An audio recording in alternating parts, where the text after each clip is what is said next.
Sana'y pinaslang ka na lamang ni Tera at hindi na binuhay pa. Nasaan ka? Magpakita ka sa akin. Mitena! Hinahanap mo pa rin ang Esperanto.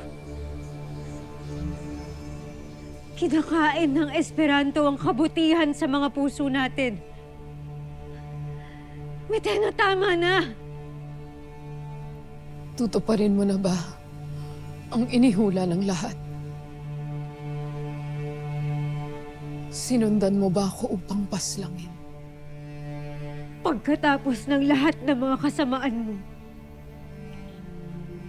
lahat ng idinulot mo sa mga taong mahal ko, sa mundo ng mga tao at sa mundo ng Encantadia, yun ang dapat na mangyari, Mitena. Pero iniligtas ka na ng Bataluman. Inialay niya ang buhay niya para sa'yo. Siya ang nagbago sa hula, hindi ako. Mitena, nakikiusap ako sa'yo. Huwag mong sayangin ang isinakripisyo niyang buhay para sa'yo. Tama na! Bumalik ka na sa Encantadia! Tadhana na lang ang makakapagsabi kung magkikita pa tayo ulit. Bilang magkaaway. O bilang tunay na magkaibigan. Sa kabila ng lahat ng to.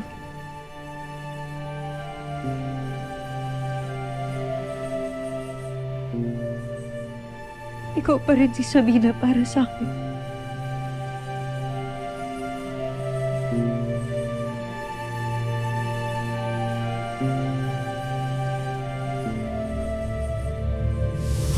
May mga nagmamahal at patuloy pa rin nananalig sa akin. At sinong hibang ang maniniwala sa isang sumpang gaya mo? Lumaban ka, Mitena. Subukan mo. Sumugod ka!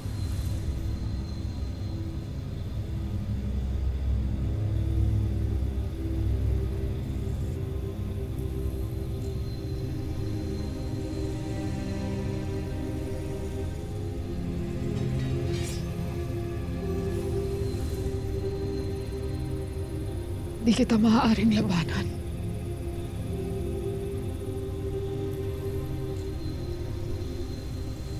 Hindi ko na din nais makipagdigmaan pa. Ang ibig ko lamang ay mabuhay nang wala nang mananakit sa akin.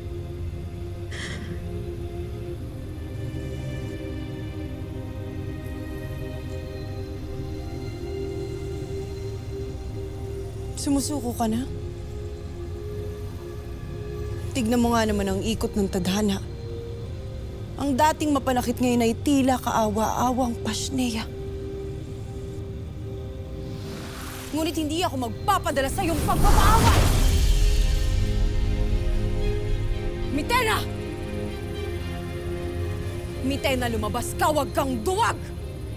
Batid kong babalik ka sa mundo ng mga tao. Kaya sabihin mo kina Tera na kailangan ninyong wakasan agad ang buhay ng masamang bathala. Hindi ako magpapadala sa iyong panlilinlang. Maniwala ka man o hindi. Ngunit nakita ko sa aking mata ang magaganap. Hindi ako maniniwala sa iyong panlilinlang, Mitena. Kahit na nakita ko ang pagkamatay ninyo ni Tera sa kamay ni Gargan, nakita ko rin na kanyang mahahawakan ng mga brilyante na lalong magpapalakas sa kanyang kapangyarihan upang magawa niya ang kanyang nais na pagkawasak sa mundo ng mga mortal at ng Encantadia.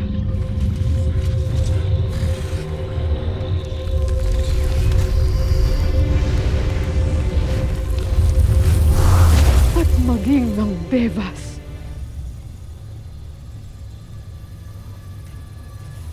Batid ko na kung bakit sinasabi mo sa akin ito.